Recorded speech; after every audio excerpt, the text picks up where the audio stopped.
একদিন শিশুনবী হজরত মুহাম্মদ সাল্লাল্লাহু আলাইসাল্লাম ক্ষুধার্ত অবস্থায় মক্কার ধুলামাখা পথ ধরে হেঁটে চলছিল। কিছুটা দূরে ছিল আবু জাহেলের খেজুর বাগান। আবু জাহেল এক ইহুদি ব্যক্তিকে দিয়ে খেজুরগুলো একটি বস্তায় ভর্তি করছিল। শিশুনবী মুহাম্মদ সাল্লাল্লাহু আলাইসাল্লাম তখন ক্ষুধার্ত ছিল, তাই ক্ষুধা নিবারণের জন্য দুটি খেজুরের আশায় আবু জেহেলের খেজুর বাগানের দিকে যেতে লাগলো। শিশুনবী মুহাম্মদ সাল্লাল্লাহু আলাইসাল্লাম ধীরে ধীরে সেই খেজুর বাগানে হাজির হলেন এবং আবু জেহেলকে সালাম দিয়ে বিনয়ের সঙ্গে বললেন, চাচা যান, আমার খুব ক্ষুধা পেয়েছে, আমাকে দুটি খেজুর খেতে দিতে পারবেন? তখন আবু জেহেল তচ্ছিলা ভরা চোখে তাকিয়ে বলল, হে মোহাম্মদ, আমি তোমাকে খেজুর দিতে পারি, কিন্তু একটি শর্ত আছে। ওই যে ব্যক্তিটি দাঁড়িয়ে আছে, তার কাছে বস্তা আছে, ওইগুলো তুমি মাথায় করে নিয়ে বাড়িতে দিয়ে আসো, তাহলে তুমি খেজুর পাবে। তখন শিশুনবী মোহাম্মদ সাল্লাল্লাহু আলাইসাল্লাম সাথে সাথে সেই ইহুদির কাছে চলে গেলেন। ইহুদি লোকটি তাকে দেখে অবাক হয়ে বললেন, হে বালক মোহাম্মদ, তুমি কি জন্য এসেছো? শিশুনবী মোহাম্মদ সাল্লাল্লাহু আলাইসাল্লাম তখন বললেন, আমি এই বস্তা মাথায় করে নিয়ে যাব। ইহুদি ব্যক্তিটি বললেন, এই ছোট্ট বয়সে তুমি কি এই বস্তা নিয়ে যেতে পারবে? শিশু মোহাম্মদ সাল্লাল্লাহু আলাইসাল্লাম বললেন, নিশ্চয়ই পারবো। অতঃপর মোহাম্মদ সাল্লাল্লাহু আলাইসাল্লাম ধুলিমাখা সরিয়ে মাথায় বিশাল বস্তা নিয়ে হেঁটে চললেন। ছোট্ট ছোট্ট পা, ক্লান্ত দেহ, কিন্তু চেহারায় এক অপার্থিব শান্তি। এবং তার পিছু চলছে আবু জেহেল এবং সেই ইহুদি ব্যক্তি। কিছুক্ষণ পর সেই বস্তা আবু জেহেলের বাড়ির সামনে এসে রাখলেন। তখন ইহুদি ব্যক্তি এই বস্তা নিয়ে বাড়ির ভিতরে কোণে রেখে দিলেন। তারপর শিশুনবী হজরত মুহাম্মদ সাল্লাল্লাহু আলাইসাল্লাম বললেন, চাচা যান, আমাকে খেজুর দিবেন না? মাত্র একটি খেজুর দিলেন। তখন শিশুনবী মোহাম্মদ সাল্লাল্লাহু আলাইসাল্লাম বললেন, চাচা যান, আরেকটি খেজুর দিবেন? খেজুর চাওয়ায় যেন আবু জেহেলের আগুনে ঘি ঢেলে দিল। সে রেগে গিয়ে হঠাৎ করে একটি প্রচণ্ড জোরে থাপ্পড় মারল শিশু মোহাম্মদ সাল্লাল্লাহু আলাইসাল্লামের গালে। সঙ্গে সঙ্গে সূর্য যেন হঠাৎ ডুবে গেল, আকাশ কেঁদে উঠল, বাতাস সিক্ত হয়ে গেল, পাহাড় পর্বত যেন অশ্রু ঝরালো। আবু জাহেল নিষ্ঠুরভাবে চড় মারে এবং আবু জাহেল হাসতে হাসতে ঘরে প্রবেশ করলো। ঠিক তখনই ঘটল এক অলৌকিক ঘটনা। খেজুর ভর্তি বস্তার মুখ খুলতেই আবু জেহেল হতবাক হয়ে গেল। আবু জেহেল দেখল বস্তার সমস্ত খেজুরগুলো ছোট ছোট পাথর হয়ে গেছে। চোখের সামনে এমন অলৌকিক ঘটনা দেখার পর সেই ইহুদি হতবাক হয়ে গেল। এই দৃশ্য দেখে সেই ইহুদি ব্যক্তি থমকে দাঁড়ালেন। এমন অলৌকিক ঘটনার কথা জানানোর জন্য ইহুদি ব্যক্তি তাদের নেতার কাছে ছুটে গেল। কিন্তু নিষ্ঠুর অত্যাচারে আবু জেহেল তখন ঘর থেকে বের হয়ে এলো এবং কটাক্ষ করে বললেন, হে মোহাম্মদ, তুমি তো বড় জাদুকর, তুমি আমার খেজুরগুলো সব জাদু করে পাথর করে দিয়েছো। শিশুনবী মোহাম্মদ সাল্লাল্লাহু আলাইসাল্লাম নরম কণ্ঠে মাথা নিচু করে বললেন, চাচা যান, আমি কিছুই জানি না। এই কথা বলতেই নিষ্ঠুর আবু জেহেল আর একটা চর মারলেন। চরের শব্দে যেন আকাশ কেঁপে উঠল, পাহাড় সিক্ত হয়ে গেল। শিশুটির চোখে জমে উঠল এক বিন্দু অশ্রু। কিন্তু কি আশ্চর্য, শিশু মোহাম্মদ শুধু এতটুকুই বললেন, চাচা যান, আপনার হাতে ব্যথা লাগেনি তো? আহা, কি মমতা, কি সহমর্মিতা! নিজে যে চর খেলেন, অথচ চিন্তা করলেন চর মারা মানুষের ব্যথার কথা। অতঃপর শিশু নবী সেই ব্যথা আর অপমানের বোঝা নিয়ে বাড়ি ফিরলেন না। চুপচাপ চলে গেলেন পাহাড়ের কিনারায়, শুধু নিঃশব্দে দাঁড়িয়ে রইলেন। এই ঘটনা দেখে গাছগুলো পাহাড়গুলো বলতে লাগলো, আহা আফসোস, যাকে না সৃষ্টি করলে এই জমিন, এই আসমান, এই পৃথিবী কিছুই সৃষ্টি হতো না। সেই মহান নবী আজ ক্ষুধার্ত, অপমানিত, অবহেলিত, কিন্তু তবুও পাষণ্ড আবু জাহেলের হৃদয় এতটুকু কাঁপল না, এক বিন্দু অনুতাপ তার চোখে এলো না। এদিকে সেই ইহুদি ব্যক্তিটি তাদের নেতার কাছে এসে বলল, আজ এমন একটি ঘটনা দেখেছি যা কল্পনাকেও হার মানায়। আবদুল্লাহর পুত্র শিশু মোহাম্মদের এমন ক্ষমতা আছে যা দুনিয়ার কারণ নেই। তাকে একটা চর মারলে খেজুর সব পাথর হয়ে যায়। আচ্ছা, আপনি বলতে পারবেন এটা কি জাদু নাকি অলৌকিক ক্ষমতা? তখন তাদের নেতা বললেন, আমরাও শুনেছি, আমাদের ধর্মগ্রন্থে নাকি মোহাম্মদের নাম আছে, সে হবে শ্রেষ্ঠ নবী এবং শেষ নবী। তবে তিনি কি এই মোহাম্মদ, এটা জানার জন্য আমাদের ধর্মগুলোর সান্নিধ্য প্রয়োজন। যদি এটা সত্য হয় তবে তাকে আমরা বাঁচতে দেব না, এই পৃথিবী থেকে সরিয়ে দেব। তোমরাও যাও, আমাদের ধর্মগুরুর কানে এটি পৌঁছে দাও। তখন সেই ইহুদি ব্যক্তিটি আবারও আবু জেহেলের বাড়ির দিকে রওনা হলেন। যেতে যেতে সেই খেজুর বাগানের কাছে উপস্থিত হয়ে দেখলেন সমস্ত খেজুর গাছে খেজুর নেই, সব একবারে পাথর হয়ে গেছে। এটা দেখে সেই ইহুদি ব্যক্তিটি হতভম্ব হয়ে গেলেন। তিনি আর এক মুহূর্ত দাঁড়ালেন না, খুব দ্রুত আবু জেহেলের বাড়ির দিকে রওনা হলেন। আবু জেহেলের বাড়িতে এসে বললেন, ভাই, আপনার খেজুর বাগানের সমস্ত খেজুরগুলো তো পাথর হয়ে পরিণত হয়ে গেছে। এখন এটাকে যদি ফিরিয়ে আনতে না পারেন তাহলে অনেক টাকা ক্ষতি হয়ে যাবে। এটাকে ফেরানোর একমাত্র পথ হলো শিশু মোহাম্মদের কাছে ক্ষমা চাওয়া। কিন্তু আবু জেহেল ক্ষমা চাওয়ার পাত্র ছিল না। সে ছিল নিষ্ঠুর এবং অতি চালাক। তাই সে চালাকি করে বলল, ঠিক আছে, চলো আমরাও মোহাম্মদের বাড়িতে গিয়ে দেখি। এই বলে তারা শিশু মোহাম্মদ সাল্লাল্লাহু আলাইসাল্লামের বাড়ির দিকে রওনা হলেন। শিশু মোহাম্মদ সাল্লাল্লাহু আলাইসাল্লাম থাকতেন চাচা আবু তালিবের সঙ্গে। চাচা আবু তালিব ঘরে একা। কিছুক্ষণের মধ্যেই আবু জেহেল এসে সেখানে হাজির হয়ে বললেন, হে আবু তালিব, শিশু মোহাম্মদ কোথা থেকে এমন জাদু শিখেছে? সে তো বড় জাদুকর হয়ে গিয়েছে। সে আমার খেজুরগুলো সব পাথর করে দিয়েছে। কোথায় গিয়েছে? তুমি কি খবর রাখো? তাকে তো খুঁজে পাওয়া যাচ্ছে না। দেখো কোনো পাহাড়ের কিনারায় জঙ্গলের বাঘ ভাল্লুকে খেয়ে নিয়েছে কিনা। এই কথা শোনা মাত্রই চাচা আবু তালিব আর দেরি না করে শিশু নবীকে খুঁজতে বের হলেন। এদিকে শিশু নবী হজরত মুহাম্মদ সাল্লাল্লাহু আলাইসাল্লাম পাহাড়ের কিনারায় বসে কাঁদছে আর বলছে, আজ যদি আমার বাবা মা বেঁচে থাকতো, আমার সাথে কেউ এরূপ ব্যবহার করতে পারতো না। আমি আজ বড় একা। শিশু নবীর কান্না দেখে জঙ্গলের বাঘ ভাল্লুক হরিণ সেখানে আসলেন। সেই ব্যথায় ব্যথিত হয়ে তারাও যেন কাঁদছে আর বলছে, ইয়া রাসূলুল্লাহ, এই চর যেন আমাদেরও লেগেছে। ইয়া রাসূলুল্লাহ, তুমি আর কেঁদো না, এই কান্না আমরা সহ্য করতে পারছি না। অতঃপর কিছুক্ষণের মধ্যেই চাচা আবু তালিব সেখানে এসে হাজির হলেন। এটা দেখার পর তিনি আর কিছুই বললেন না, একবারে অবাক হয়ে গেল। তখন চাচা আবু তালিব সান্ত্বনা দিয়ে বললেন, তোমাকে এমন কষ্ট দিল, আমি তো আছি। আমি বেঁচে থাকতে কেউ তোমাকে আঘাত করতে পারবে না। অতঃপর শিশু নবীকে নিয়ে চাচা আবু তালিব বাড়িতে চলে এলেন। সেই রাতে চাচা আবু তালিব আবু জেহেলের বাড়িতে গিয়ে বললেন, তুমি যাকে জাদুকর বলছো, অথচ সে তো কিছুই চায়নি। সে তো তোমার খেজুর নেয়নি, তোমার বিরুদ্ধে কিছু বলেওনি। এই শিশুর চোখে যে অশ্রু ঝরেছে, সেই অশ্রু একদিন পাহাড়ও গলিয়ে দেবে। এই কথা বলে তিনি সেখান থেকে চলে আসলেন। এই কথা শুনে আবু জাহেল কোনো জবাব দিল না, কারণ এই শিশুর মতো এমন কিছু ছিল যা সে অনুভব করতে পারছিল, কিন্তু স্বীকার করতে পারছিল না। আসলে আবু জেহেল ছিল মিথ্যাবাদী এবং অত্যাচারী। সেই রাতে মক্কার আকাশে এক উজ্জ্বল আলো দেখা গেল। সবাই ভাবল বুঝি কোনো তারা খসে পড়েছে। ফেরেশতারা একে একে নেমে আসলো। এক ফেরেশতা আরেক ফেরেশতাকে বলল, এই শিশুর চোখে পানি দিয়ে একদিন মহা কিতাব নাজিল হবে। এই শিশু হবে শ্রেষ্ঠ মানব তথা শ্রেষ্ঠ নবী, যা সমগ্র বিশ্ববাসীর জন্য রহমত স্বরূপ।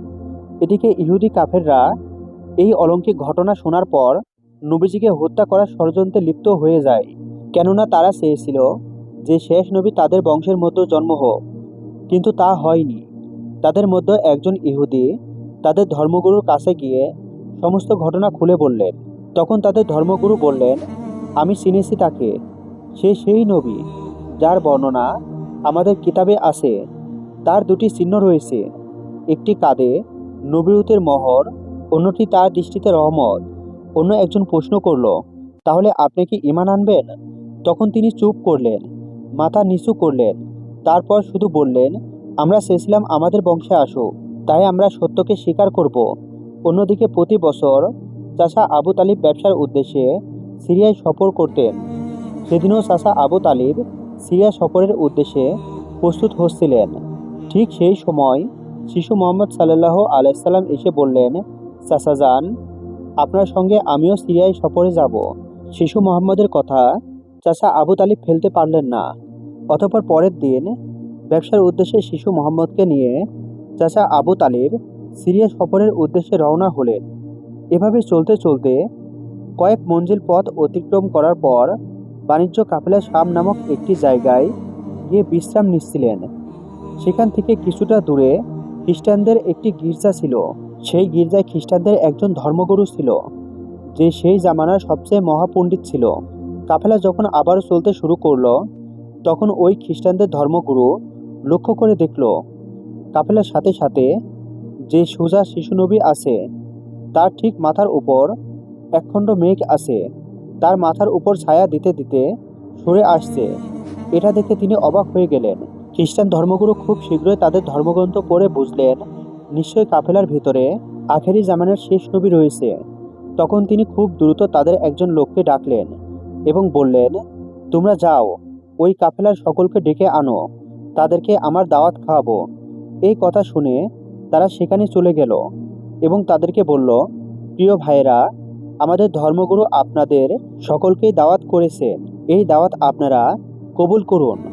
অতঃপর কাফেলার সকলেই ওই গির্জায় আসলেন। তারপর খ্রিস্টান ধর্মগুরু কাফেলার সকলকে পেট ভরে খাওয়ালেন।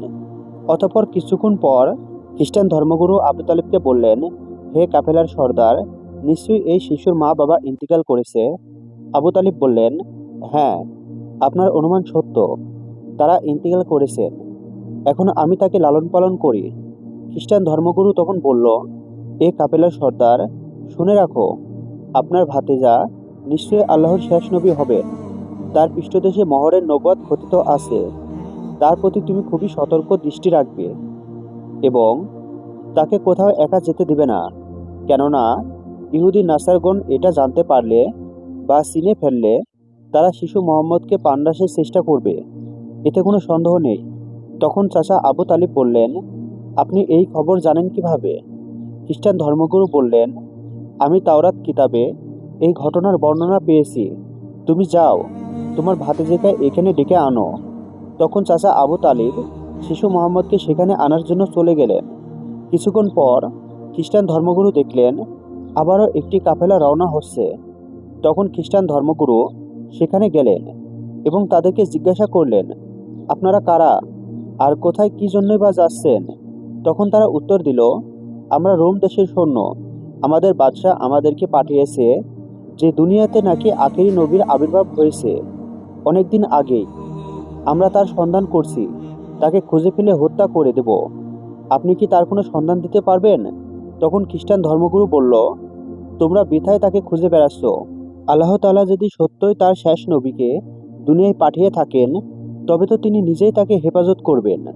কারো এমন সাধ্য নেই যে তাকে হত্যা করতে পারবে। অতএব তোমরা আবারও রোম দেশে ফিরে যাও। এই কথা শুনে ওই সৈন্যগুলো ফিরে গেল। এভাবে সেই দিন অতিবাহিত হয়ে গেল। রাতের বেলা খ্রিস্টান ধর্মগুরু চাচা আবু তালিবকে তাদের গির্জায় ডেকে বলল, হে কাফেলার সর্দার, দেখেছো তো, আমার কথাই সত্য। ইহুদি নাসারগণ আখেরি নবীর সাথে চরম শত্রুতা পোষণ করছে। তারা যদি শেষ নবীকে হাতের কাছে পেয়ে যায়, তাহলে হত্যা করার চেষ্টা করবে। অতএব ভাতিজাকে নিয়ে বিদেশে যাওয়া উচিত হবে না, ফিরে যাও। অতঃপর পরের দিন চাচা আবু তালিব আর বিদেশে সফর করলেন না, আবারও দেশের পথে ফিরে আসতে লাগলেন। কিছুক্ষণ যাবার পর পথের মধ্যে একটি ঘোড়া দেখতে পেলেন, কিন্তু সেখানে কোনো মানুষ ছিল না। এটা দেখে তারা সেখানেই দাঁড়িয়ে পড়লেন। তারপর দেখলেন একজন মানুষ মৃত অবস্থায় পড়ে আছে। আসলে এটি ছিল একজন ইহুদি, যে শিশু নবীকে হত্যা করতে এসেছিল। কিন্তু আজ সেই শিশু নবী নিজে তাকে বাঁচিয়ে তুলছে, নিজের হাতে পানি খাওয়াচ্ছেন। এভাবে তাকে বাঁচিয়ে নিজেদের সাথে নিয়ে আবারও পথ চলতে শুরু করলেন। এভাবে চলতে চলতে তাদের কাফেলা একটি সাগরের কিনারায় এসে উপস্থিত হলেন। সেখানে ছিল একটি জেলে সম্প্রদায়ের বসবাস। তাদের কাফেলা সেখানে বিশ্রাম নিচ্ছিলেন। কিন্তু ওখানকার জেলে সম্প্রদায় ছিল মূর্তি পূজারী। তারা ছিল কুসংস্কারে আবদ্ধ। চাচা আবু তালিব হঠাৎ করে একটি জায়গায় গিয়ে দেখল একদল জেলে সম্প্রদায় মূর্তি পূজা করছে। তখন তাদের মধ্যে একজনকে জিজ্ঞাসা করলো, প্রিয় ভাইয়েরা, আপনারা এমন করে মূর্তি পূজা করছেন কেন? তখন সেই ব্যক্তি বলল, আমাদের জালে বহুদিন ধরে মাছ ধরা পড়ে না, তাই সমুদ্রের দেবতাকে খুশি করার জন্য এই পূজার আয়োজন করেছি। এদিকে শিশু মোহাম্মদ সাল্লাল্লাহু আলাইহি সাল্লাম লক্ষ্য করে দেখলেন একটি বড় মূর্তির সাথে একজন মাও তার বাচ্চাকে শেকল দিয়ে বেঁধে রাখা হয়েছে তাদের বলি দিবে বলে। কেননা এই জেলে সম্প্রদায়ের বিশ্বাস ছিল এভাবে বলি দিলে তাদের দেবতা খুশি হবে, তাদের জালে আবারও মাছ ধরা পড়বে। তখন শিশু মোহাম্মদ সাল্লাল্লাহু আলাইহি সাল্লাম সেখানে গেলেন এবং তাদেরকে শিকল খুলে মুক্ত করে দিলেন। সেই মুহূর্তে একজন জেলে সেখানে গেলেন এবং বললেন, আমরা যাদেরকে বলি দেব বলে বেঁধে রেখেছিলাম তাদেরকে একজন বাচ্চা খুলে দিয়েছে। এটা শুনে তারা সবাই অতি দ্রুত নবীজিকে ধরতে সেখানে যেতে লাগলো। তখন চাচা আবু তালিব তাদেরকে থামাতে গেল, আর সেই সাথে সাথেই তারা সবাই দেখতে পায় সমুদ্রের কাছে সেই বড় মূর্তিটি আপনা আপনি ভেঙে পড়েছে। সমুদ্রের ঢেউ উঠেছে, আর সেই ঢেউর সাথে সাথেই অনেকগুলো মাছ উপরে উঠে এসেছে। এটা দেখে সমস্ত জেলে সম্প্রদায়ের মানুষ অনেকগুলো মাছ ধরলো এবং তারা নিজেরা অনেক খুশি হয়ে গেল। এটা দেখে আবু তালিব অবাক হয়ে যায়। আসলে নবীজি তখন সমুদ্রের ধারে দাঁড়িয়ে আল্লাহর কাছে দোয়া করছিলেন। নবীজির দোয়া বরকতে আল্লাহ তাআলা তাদেরকে মাছ দিয়েছিলেন। অতঃপর তাদের কাফেলা মক্কার দিকে রওনা করলো। মক্কায় আসার পর শিশু নবী মুহাম্মদ সাল্লাল্লাহু আলাইহি সাল্লাম চাচা আবু তালিবের ছাগল নিয়ে চড়াতে যেতেন। একদিন ছাগল চড়িয়ে ফেরার পথে শিশু নবী দেখতে পান এক জায়গায় দাস দাসীদের কেনাবেচা চলছে। পুরুষদের গরম রড দিয়ে অত্যাচার করছে এবং মহিলাদের উচ্চ দামে কেনাবেচা চলছে। এটা থেকে শিশু নবী অনেক কষ্ট পায়। এদিকে নবীজির এক চাচা আবুল আহাব দাস দাসীকে কেনাবেচা করত। তিনি একজন দাসকে বেশি দামে বিক্রি করে দিচ্ছিলেন। ঠিক সেই সময় তার স্বামী গিয়ে বললেন, হুজুর, আপনি এমন কাজ করবেন না, আমাদের ক্ষমা করে দিন। এভাবেই আকুতি মিনতি করতে লাগলো, কিন্তু আবুল আহাব তার কোনো কথাই শুনতে চায় না। ঠিক সেই সময় আমাদের দয়ার নবী সেখানে গিয়ে হাজির হয় এবং চাচা আবুল আহাবকে বলে, আপনি এই মহিলাকে বিক্রি করবেন না। আবুল আহাব বলে, আমি এই মহিলাকে অনেক বেশি দামে কিনেছি, আমার মূল্য পরিশোধ করে দিলে আমি তাকে ছেড়ে দেব। তখন শিশুনবী তার এই মূল্য পরিশোধ করে দিলেন, আর সেদিন সেই মহিলা নবীর জন্য মুক্তি পেয়েছিলেন। অতঃপর সেই সময় মক্কায় বহুদিন ধরে বৃষ্টি হচ্ছিল না। মক্কায় বড় বড় নেতারা একত্রিত হয়ে বলতে লাগলো, মক্কায় বহুদিন ধরে বৃষ্টি হচ্ছে না, আমাদের বাচ্চারা মারা যাচ্ছে, পশু পাখিগুলোও মারা যাচ্ছে। তাই আমরা সবাই মিলে কসম করছি যে আমরা সবাই কাবার কাছে আসব এবং সেখানে গিয়ে বৃষ্টি চাইব। যতক্ষণ না বৃষ্টি আসে ততক্ষণ আমরা সেখান থেকে আসব না। এই কথা বলার পর সবাই একে একে কাবার দিকে যেতে লাগলো। সেখানে চাচা আবু তালিবও যাবে।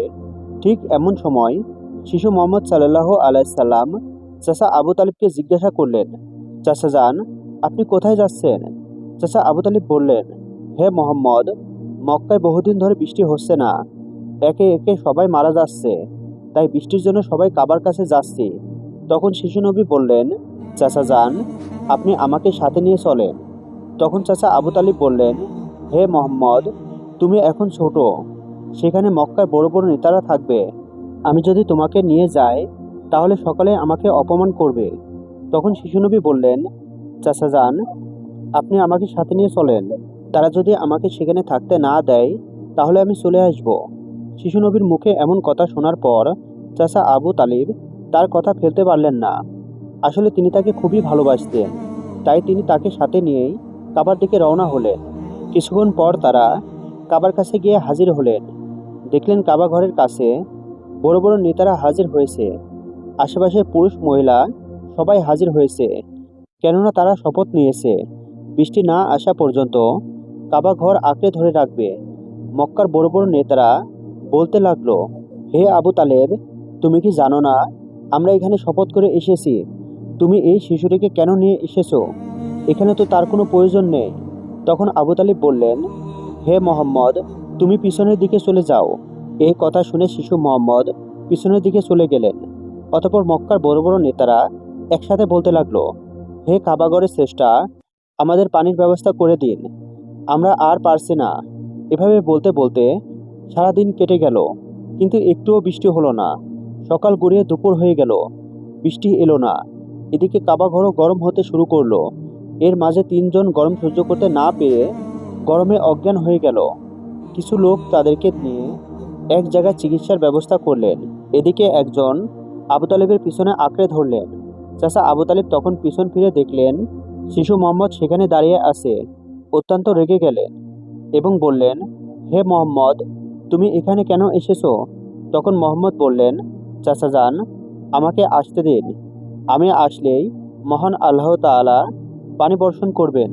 তখন চাচা আবু তালিব বললেন, এখানে এতগুলো মক্কার বড় বড় নেতা আছে, তারা সবাই পানি চাইছে, কিছু হচ্ছে না। আর তুমি এখন এই শিশু বয়সে কি করবে?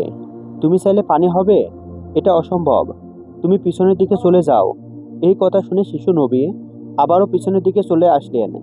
এদিকে পুনরায় তারা একসাথে বলতে লাগলো, হে কাবাগরের স্রষ্টা, আপনি আমাদের পানির ব্যবস্থা করে দিন। কিন্তু কোনো মতে বৃষ্টি হলো না। তখন সবাই ক্লান্ত হয়ে এক জায়গায় বিশ্রাম নিচ্ছিলেন।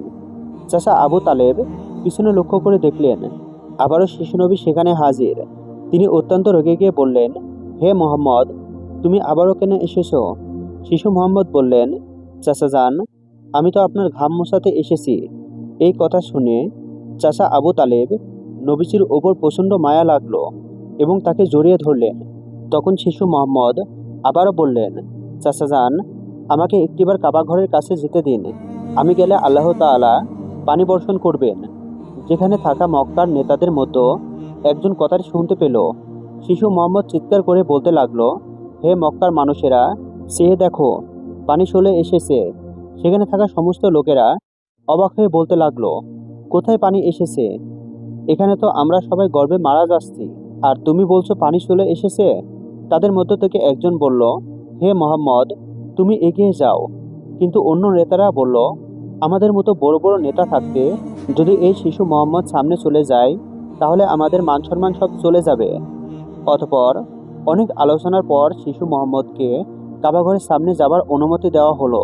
শিশু মোহাম্মদ সাল্লাল্লাহু আলাইহি সাল্লাম যখন কাবাঘরের কাছে গিয়ে আকাশের দিকে মুখ তুললেন এবং আল্লাহর কাছে দোয়া চাইলেন, সঙ্গে সঙ্গে মক্কার বুকে মুষলধারে বৃষ্টিপাত শুরু হলো। দেখতে দেখতে মক্কার চারিদিকে বৃষ্টিতে পরিপূর্ণ হয়ে যায়। এটা দেখে মক্কার মানুষরা খুবই খুশি হয়ে যায় এবং বৃষ্টিতে ভিজতে ভিজতে যে যার মতো বাড়ি চলে যায়। প্রিয় দর্শক, একবার ভেবে দেখুন, এই কাহিনীটি শুধু ইতিহাস নয়, এটা ভালোবাসা, কষ্ট আর তাওয়াক্কার এক জীবন্ত নিদর্শন। আমাদের দয়ার নবী, রহমতের নবী কতই না কষ্ট পেয়েছেন। তিনি এত কষ্ট সহ্য করেও কাউকে অভিশাপ দেননি, শুধু দোয়া করেছিলেন, হে আমার রব, আমার উম্মতকে মাফ করে দাও।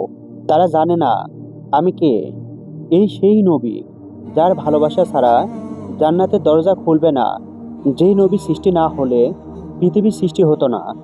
যেই নবীর দুঃখতে পাহাড় কাঁদে, পর্বত কাঁদে, পশু পাখিগুলো কাঁদে। আমরা মানব জাতি হয়ে তার জন্য কতটুকু কাঁদি, তার জন্য কতটুকু পালন করি। একবার ভেবে দেখুন তো প্রিয় দর্শক। আসুন আমরা সকলেই দোয়া করি, মহান আল্লাহ তাআলা যেন আমাদের সকলকে সেই দয়ার নবীর ওসিলায় মাফ করে দেন। আল্লাহ তাআলা আমাদের সকলের দোয়া কবুল করুক। আমিন।